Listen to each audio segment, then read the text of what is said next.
एक जिनके पद रज परसता नासत विदन अनेक सब धरती कागज करऊं सब वन कलम कटाय सात समुद्र शाही करऊं सतगुरु गुण लिख्या न जाय। राम राम राम राम राम राम राम राम। आप सभी के अंदर विराजमान परमात्मा के पावन चरणों में प्रणाम। राम राम। अनंत श्री सद्गुरु सुखराम जी महाराज की 98 वाणी हीन लक्ष्य का अंग चल रहा है। महाराज हीन लक्ष्य के अंग के माध्यम से फरमा रहे हैं,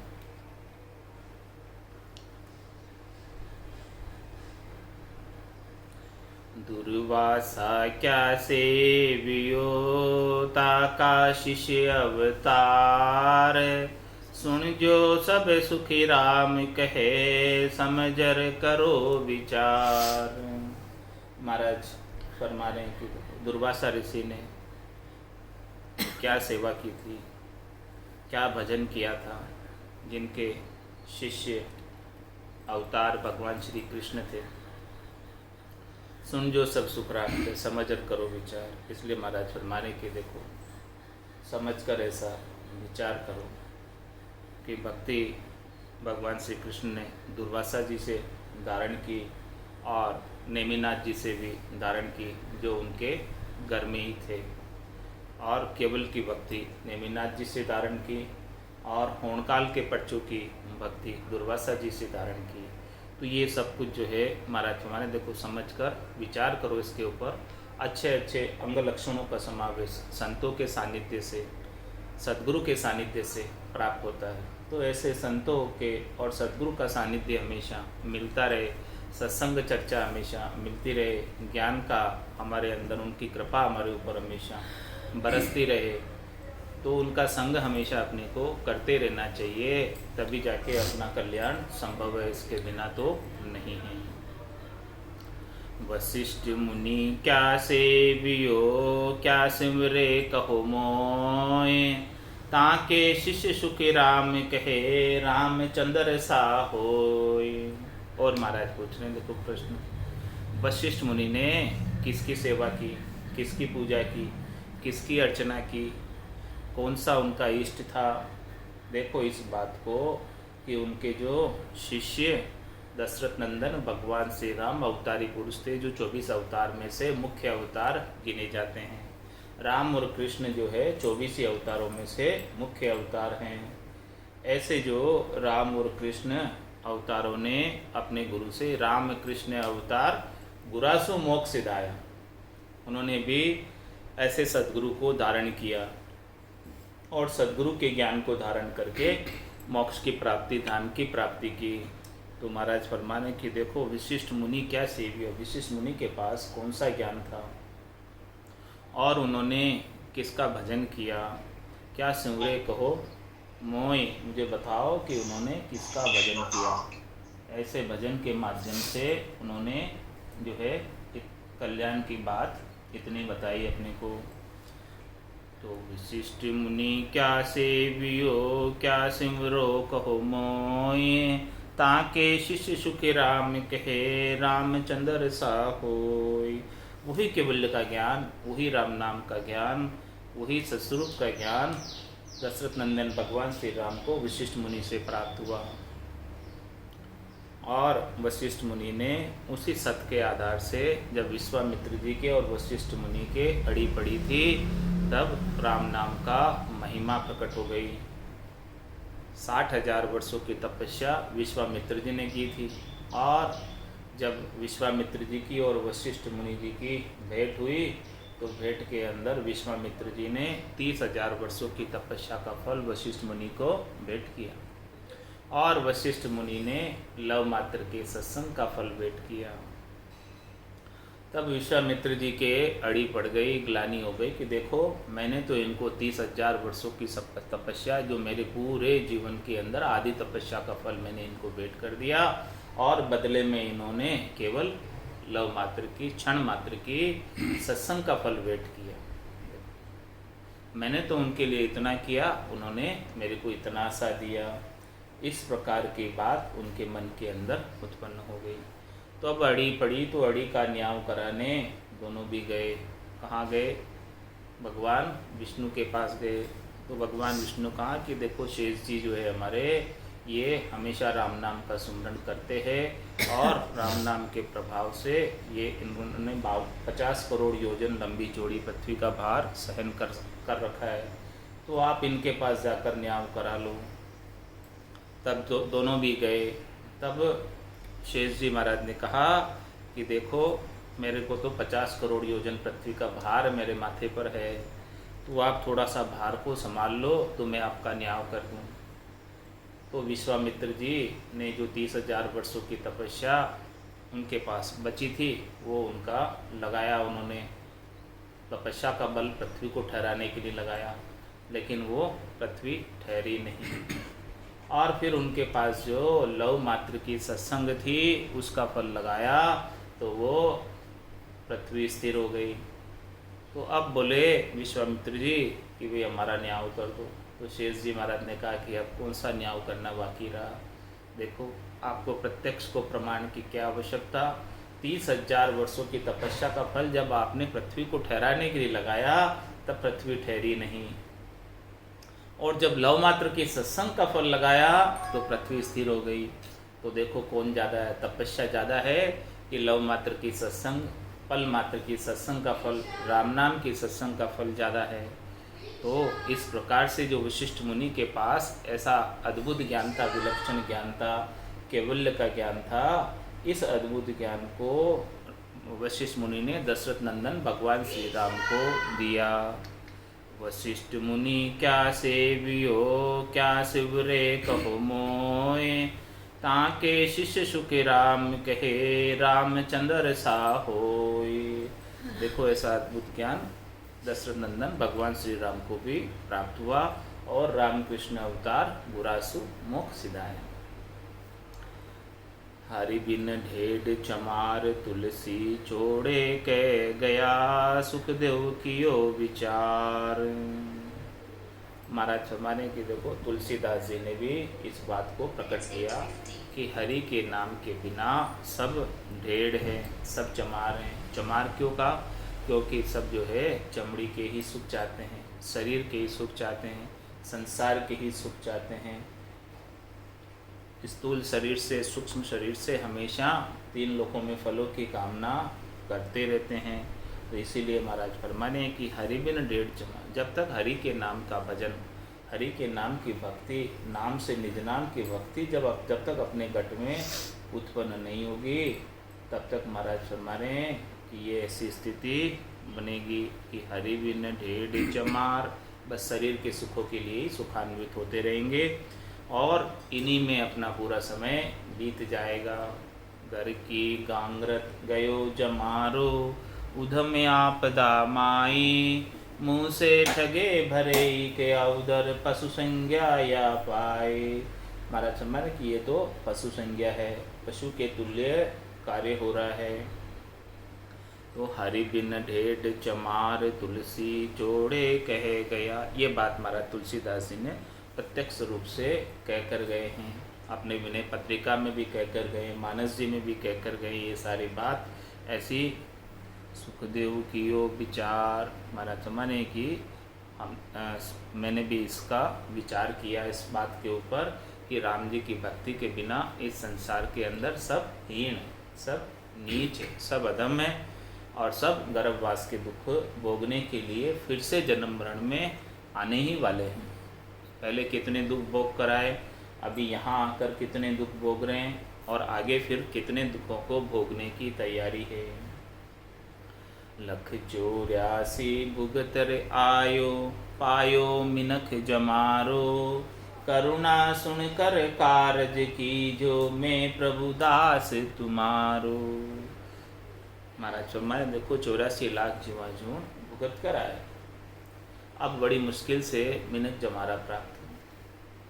तो हे परमात्मा, हे राम जी, हे संत, हे सद्गुरु, हमारे ऊपर थोड़ी सी कृपा करना, हमारी करुणा को सुनो, हमारी पुकार को सुनो, हमारे करुण क्रंदन को सुनो कि देखो कितने दुख हम भुगत कर आए हैं और यहाँ आकर भी कितने दुख भुगत रहे हैं और आगे फिर अब कितने दुख भुगतने पड़ेंगे यदि आपकी कृपा हमारे ऊपर नहीं होगी, यदि आपका ज्ञान हमें प्राप्त नहीं होगा, यदि हम आपके ज्ञान का अनुसरण नहीं करेंगे।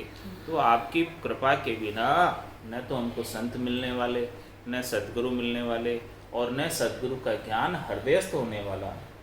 ऐसी बात महाराज फरमा रहे हैं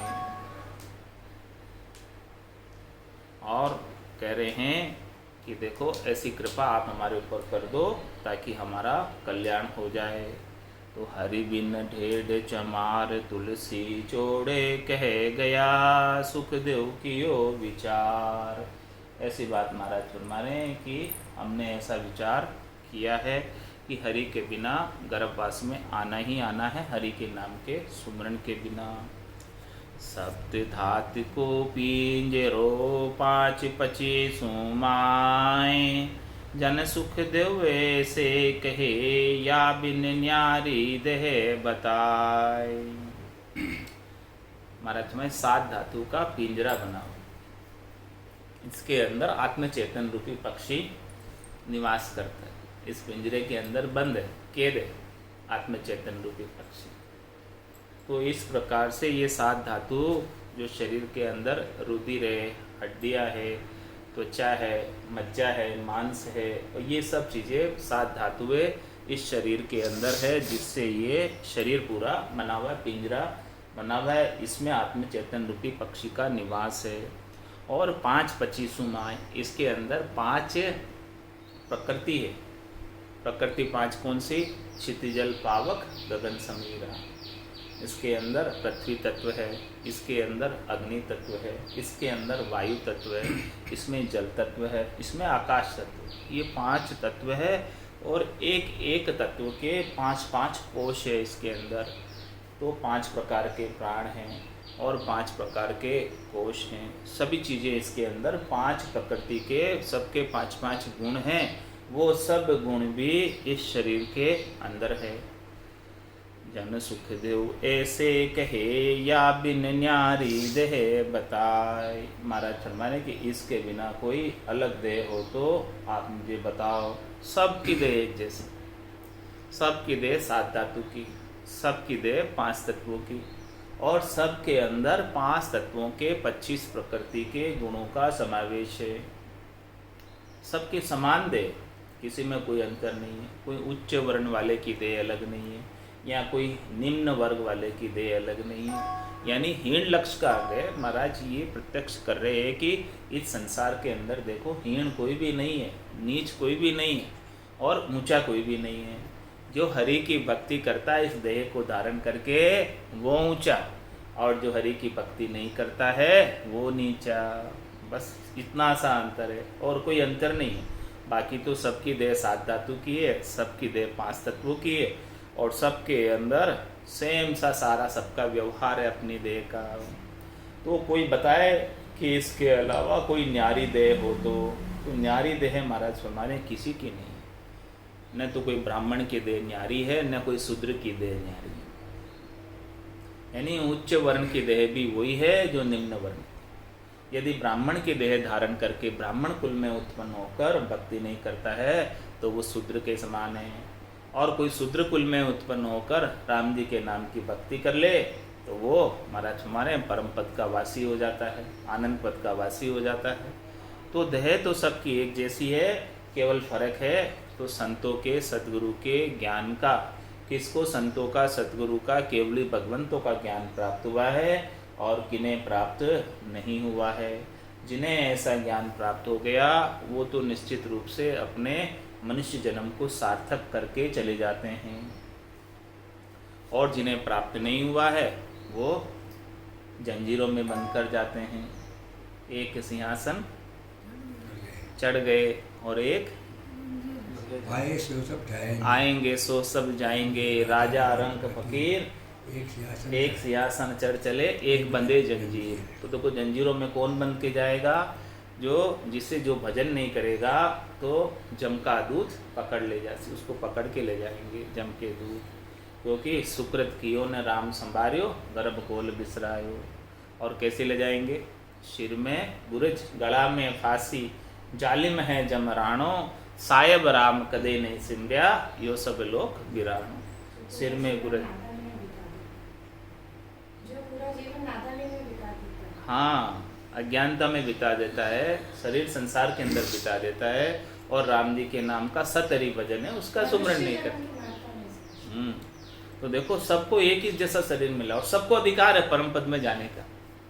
सबको राम जी की भक्ति का अधिकार है, ऐसा कोई नहीं है राम जी की भक्ति का जिसको अधिकार प्राप्त नहीं हो। मनुष्य जन्म मात्र को अधिकार है कि वो राम जी की भक्ति करके परम पद की प्राप्ति कर ले, चाहे वो किसी भी जाति का हो, चाहे वो किसी भी वर्ण का हो, चाहे वो किसी भी आश्रम का हो, चाहे वो पढ़ा लिखा हो, चाहे बिना पढ़ा लिखा हो, चाहे स्त्री हो, चाहे पुरुष हो, चाहे बालक हो, चाहे जवान हो, किसी का इसमें कोई कारण नहीं। चाहे ग्रस्त हो, चाहे वेशधारी हो, कोई भी हो, सबका अधिकार है इस राम जी की भक्ति में। राम जी की, हाँ, राम दड़ी चोड़े पड़ी, सब कोई खेलो आए, दावा नाही संतदास, जीते सोई ले जाए। ये राम जी की दड़ी तो चोड़े दड़ी है, सब कोई खेलो, सबके लिए खेलने के लिए उपलब्ध है, बस खेलने वाला खिलाड़ी चाहिए। महाराज कह रहे हैं मोक्ष प्राप्त करने वाला चाहिए। मैं व्यापारी ज्ञान का और बिनज नहीं कोई, जे तुम चाहो मोक्ष तो ज्ञान बिनज लो जो, ज्ञान बिनज लो जो, ये कसर राखो मति काई, जो चाहो सो ज्ञान आन बूझो मुझ भाई। सुखी रामेशा देवाल है कोई लेवन हार, अमर लोक ले जाव शू, जामे फेर न सार। महाराज मारे हमारे ज्ञान को आप धारण कर लो, शिरोधारी कर लो, निश्चित रूप से मैं अमरलोक की प्राप्ति करा दूंगा, इसमें कोई फेर सार वाली बात नहीं है। अमरलोक में जाना है तो बस उसका एक ही कारण है कि वेद सहित ज्ञान घटावे, प्रेम भाव नेचो मन पावे, मोक्ष मिलन की यही है उपाय, दूजी नहीं शिष्ट में भाई। दूसरा और कोई उपाय नहीं है। मोक्ष प्राप्ति करना चाहते हो, मुमुक्ष होना चाहते हो, तो बस एक ही उपाय है। तो महाराज में बाकी सबकी देह एक जैसी है, किसी में कोई अंतर नहीं है, बस फर्क है तो केवल सदगुरु के ज्ञान का, किन्हें मिल गया किन्हें नहीं मिला, बाकी तो सबकी देह एक जैसी। सौदागर चल्या जीव सौदे, भरत खंड में आया, कई के कर गया लाभ कमाई, कई के मूल ठगाया। इस प्रकार से महाराज माने कि जो सौदागर है ये जीवात्मा सौदागर है, ये सौदा बसाने आई है, यानी व्यापार करने आई है हाट बाजार में। तो यहाँ पर कोई तो हाट बाजार में आकर लाभ कमाई करके चले जाते हैं, जिन्हें संतों का सद्गुरु का ज्ञान प्राप्त हो जाता है और राम भजन कर लेते हैं, वो तो लाभ कमाई कर कर जाते हैं। और जो यहाँ पर केवल संसार का खेल देखने में रह जाते हैं हाट बाजार में, महाराज में खेल देखने में ले जाते हैं और कमाई नहीं करते हैं, तो वो नुकसान करके स्वासा रूपी पूंजी को यहीं ठगा कर चले जाते हैं। बाकी देह तो सबकी एक जैसी है, उसमें कोई अंतर नहीं है। अंतर है तो केवल सद्गुरु के ज्ञान का। ज्ञान ही अनमोल रे, मिट्टी में ना रोल। केवल सद्गुरु का ज्ञान ही अनमोल है, बाकी सबकी देह में कोई अंतर नहीं है। तो सपत धात को पिंजरो 5 25 माय, जन सुख देव से कहे या पिन न्यारी देह बताए। किसी की भी अलग देह तो मुझे बताओ, कोई हीन नहीं कोई ऊंच नहीं। 4 वर्ण देह एक है, नक चक सकल स्वरूप, रुई बनिया कपास में, उत्तम गुण सब सूत।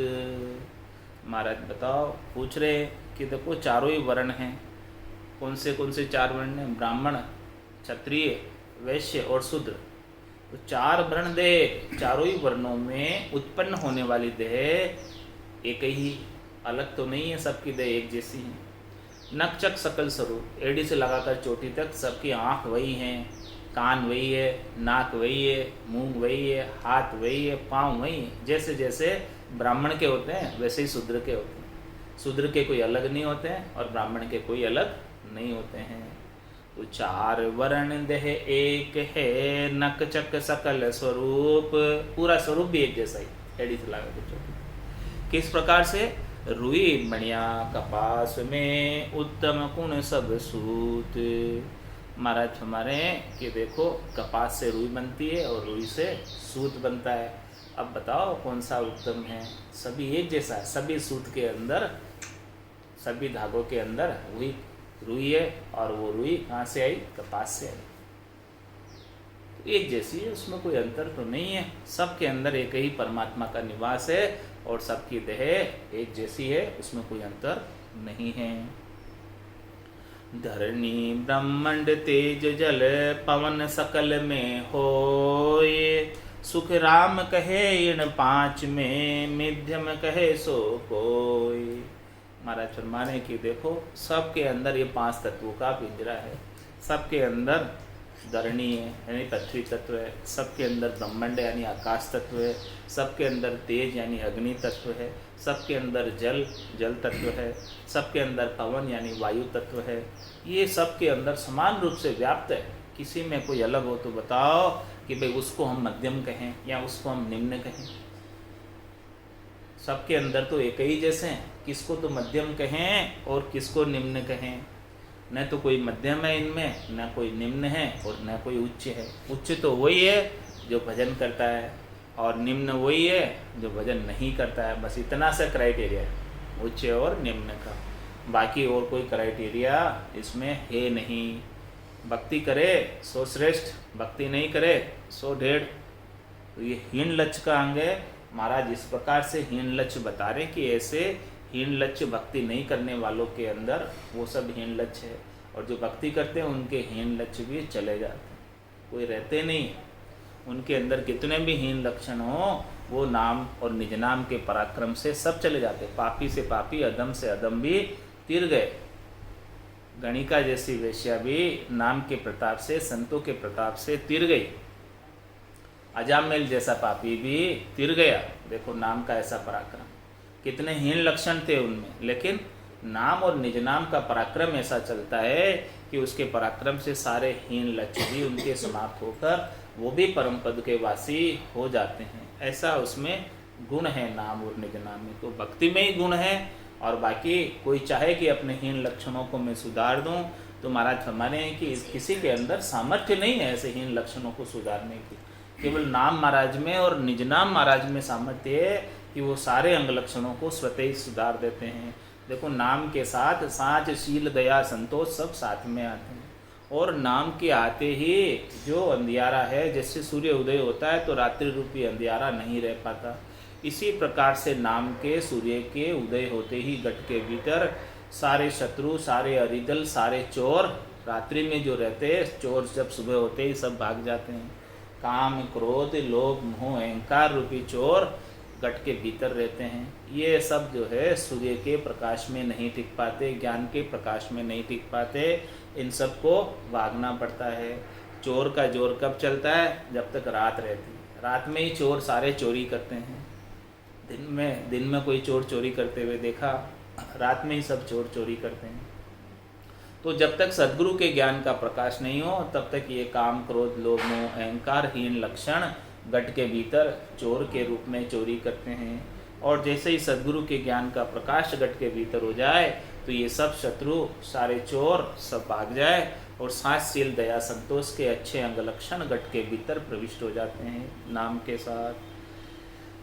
वो बेरी बावड़ी सरवर नदियाँ होय, जन सुखिया जल खावड़े, उत्तम किशोक होय। महाराज हमारे देखो कुएं में भी वही जल है और बेरी में भी वही जल है, बावड़ी में भी वही जल है, सरोवर में भी वही जल है, नदियों में भी वही जल है। जन सुखिया जल खावड़े, मतलब खड्डे में भी वही जल है। आप बताओ उत्तम किशो को होय, जल तो सब जल ही है। उस जल का जो भी उसको पान करेंगे तो जल का गुण तो उसके अंदर प्रकटेगा। अब किसको अच्छा कहें, किसको बुरा कहें, सब तो अच्छे, सब अच्छे ही है, कोई तो बुरे नहीं है। अब वो जैसा जैसा संग कर लेता है, उस संग का उसके अंदर असर आ जाता है। जल तो जल है, अब तो कोई तो एक एकदम गंदा हो गया और कोई एकदम अच्छा हो गया, तो किसका असर आया है? संगत का असर आया। स्वाति एक गुण तीन, जैसी संगत बैठिए वैसो ही फल दीन। कंदली सीप भुजंग मुख, स्वाति एक गुण तीन। जल की बूंद तो स्वाति नक्षत्र की एक ही है, कंदली में गिर जाती है तो कपूर बन जाती है, और केले के पत्तों में गिरती है तो कपूर बन जाती है, और सीप के मुख में गिरती है तो मोती बन जाती है, और भुजंग यानी सांप के मुख में गिरती है तो जहर बन जाती है। तो महाराज हमारे जल तो सारा एक ही है। अब किसे उत्तम कहें और किसे खराब कहें? स्वाति नक्षत्र की बूंद तो एक ही है, लेकिन वो जिस संगत में बैठ गई वो संगत का असर उसमें आ गया। तो महाराज हमारे संगत करनी है तो संगत कीजिए निर्मल साध की। हाँ, संगत ही करनी है तो निर्मल साध की संगत करो, ताकि परम पद की प्राप्ति हो जाए, आनंद पद की प्राप्ति हो जाए। संगत कीजिए साध की और बंदी की बात, जो कुछ गंदी दे नहीं फिर भी वास इतर वाला बेचने वाला इतर नहीं देता है तो उसको खुशबू आती है।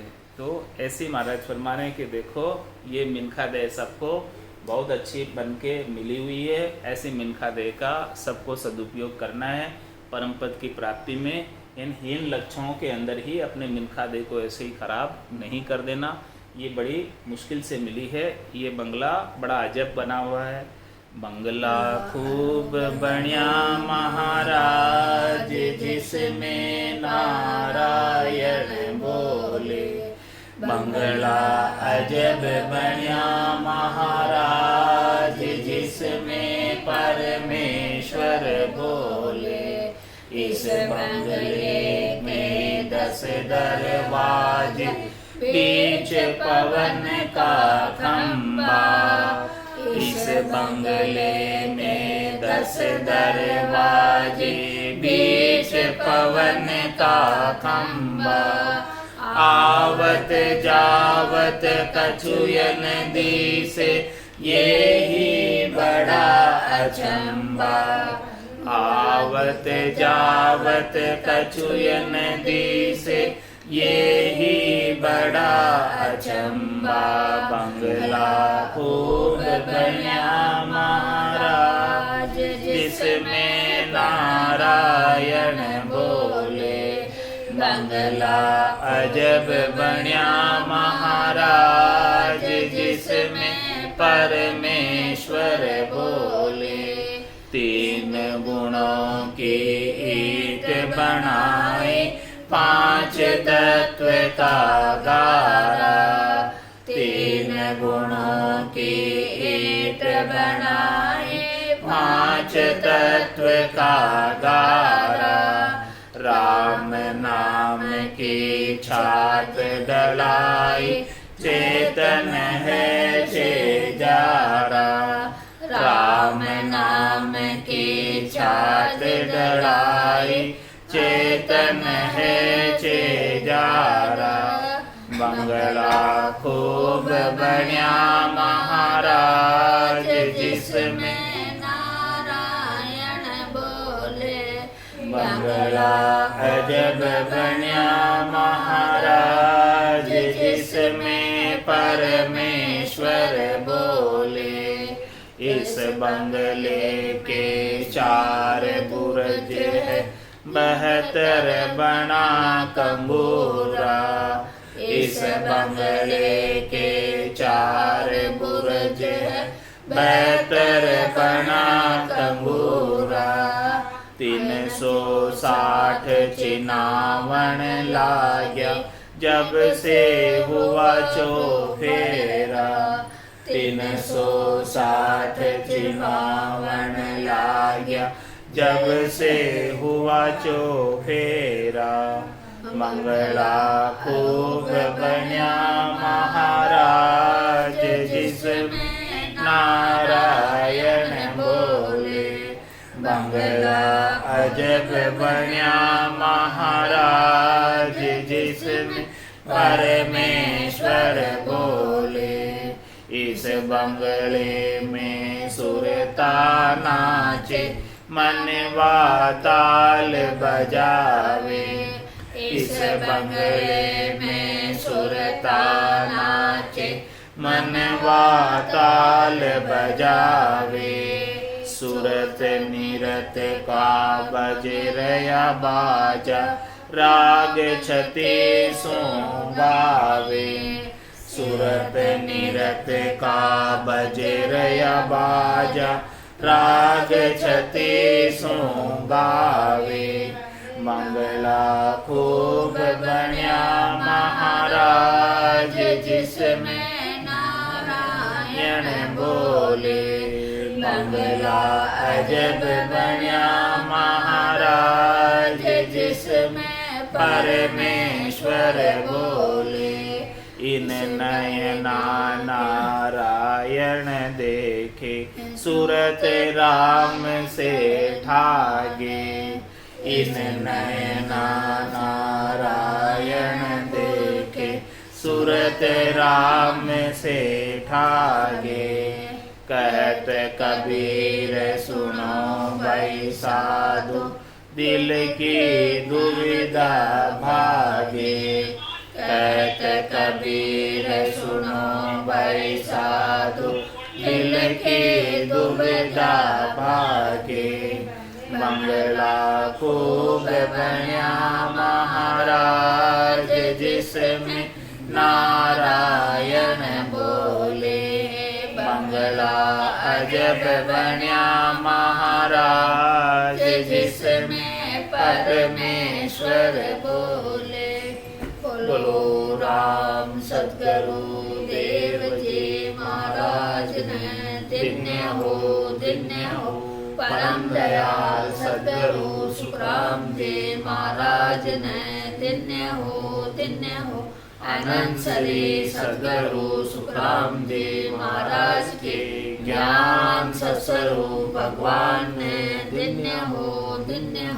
केवली भगवंता ने धन्य हो। जीवातारण जहाज ने धन्य हो। मोक्ष के मालिका ने धन्य हो। अनंत कोटि संतान ने धन्य हो। राम